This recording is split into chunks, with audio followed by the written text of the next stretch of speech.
What's up, guys? Just Josh here. Happy Thanksgiving and welcome once again to the most viewed series on this channel, Album Rankings. This one is long overdue, my updated Trivium album ranking.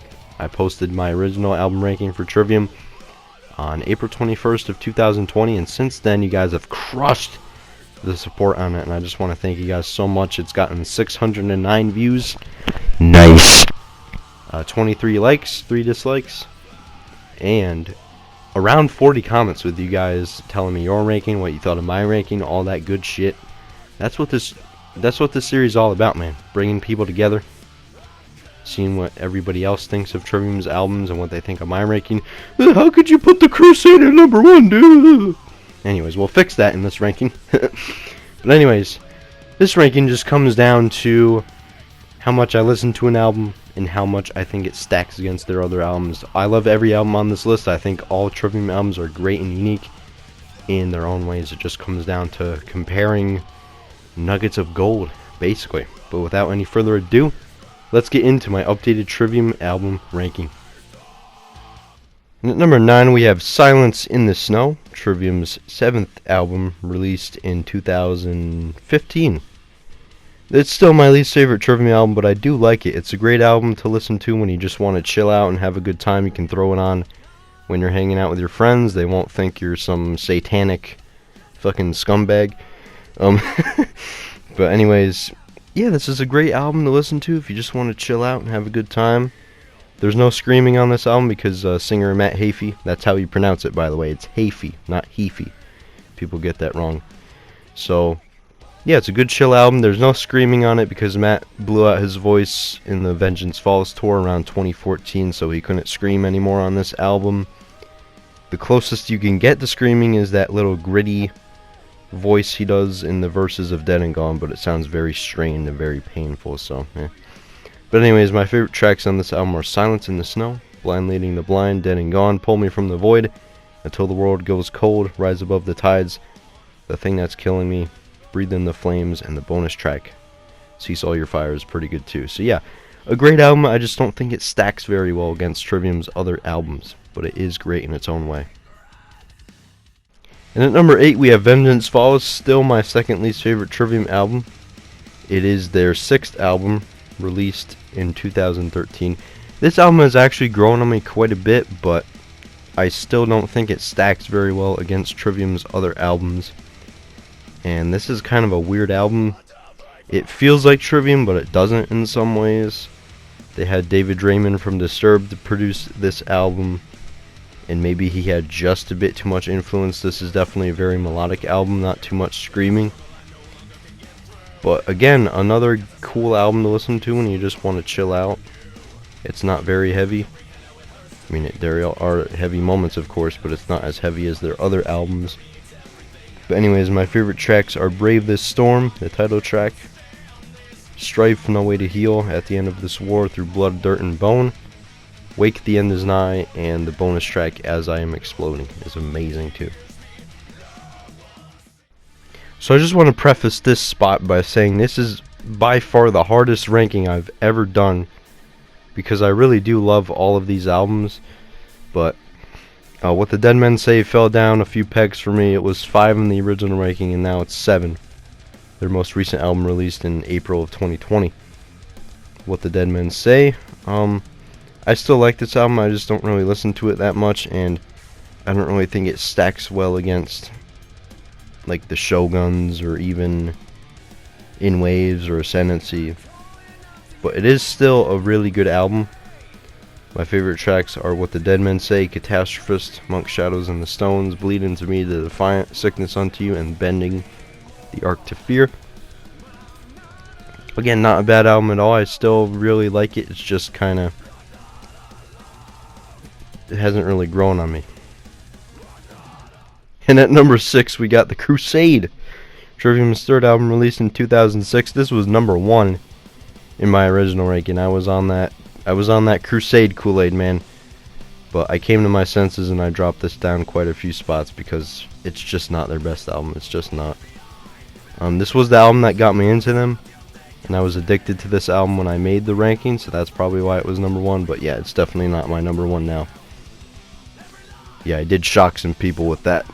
People are saying, oh, you've only been listening to them for a few months and their worst album is your number one. Oh, this list is invalid and all that shit.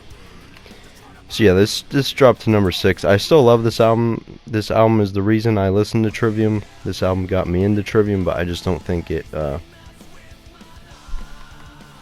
really kept my interest over these months. But anyways, my favorite tracks are Ignition, Detonation, pretty much every song on this album except Contempt Breeds Contamination, which that song is still good. It's just not really as good as the other songs. And then The Rising, of course.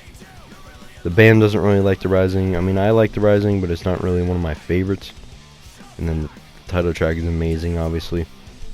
Broken One is awesome too, and Vengeance is okay, the bonus tracks. So yeah, this dropped down quite a few points for me. And at number 5, we have Trivium's 8th album, The Sin and the Sentence. Released in 2017, this album is amazing. It's their first album with legend Alex Bent, and he is by far their best drummer. You could have a pissing contest between Travis and Nick as their second best, but it is just a fact that Alex Bent is the best drummer this band has ever had and will ever have, assuming they don't get rid of him. I don't know why they would, because every member of the band said, oh, we saved the band. That's what they said about Nick too, but I think Alex is gonna stay. I hope Alex stays. The day they get rid of Alex is the day I stop listening to Trivium. But anyways, I don't think they would ever do that. But anyways, Alex can really do it all, man. He can do death metal, he can do hard rock, any style of music he can do. He did a Twitch stream a few months ago playing top 40 hits with this cover band, and he snuck some blast beats into Shake It Off by Taylor Swift. It was pretty fun to watch. But anyways, my favorite tracks on this album are The Sin and the Sentence, Beyond Oblivion, The Heart from Your Hate, Betrayer, Wretchedness Inside, Endless Night, Sever the Hand, The Revanchist, Thrown into the Fire, and the re-recording of Pillars of Serpents is great. And the bonus track Drowning in the Sound is really good too. Yeah, just a really heavy album, definitely a return to form. And a second win for the band after the polarizing releases Silence in the Snow and Vengeance Falls. You could throw In Waves in there too, because some people didn't like In Waves. I personally loved it, and we will get into that right now.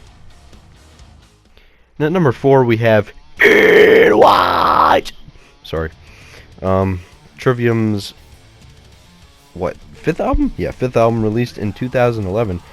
Yeah, this was number 7 in my original ranking, but it definitely increased a few spots because I really love this album. It's one of my go-tos when I want to listen to Trivium. I work at a grocery store, so sometimes I go outside and bring in carts, and I listen to this album quite a bit when I do that. So definitely a great album, and I love pretty much every song on this album except for Ensnare the Sun. That's not really a good interlude. I always skip it. Drowning in Slow Motion is okay. Chaos Reigns is okay. Other than that, every song on this album absolutely impeccable. You got really heavy songs like Dusk Dismantled, and you got really melodic songs like A Grey So Dark, Built to Fall, All These Yesterdays. Definitely a very varied album, and I think it really plays into its strengths. It's got heavy moments, it's got soft moments, it's got mixtures of both. It's just a really great album. And at number 3, we have Trivium's debut album, Ember to Inferno. Released in 2003. I would consider this to be a perfect album. It is so underrated, so slept on. It is just impeccable, dude. It's just amazing. It's tremendous, as Donald Trump would say. Yeah, I'm not turning this into a political video, by the way. But anyways, you got so many great songs on this album. Pillars of Serpents, If I Could Collapse the Masses, Requiem, Ember to Inferno, To Burn the Eye, My Hatred, When All Light Dies. This album just has so many bangers. Every song is just amazing.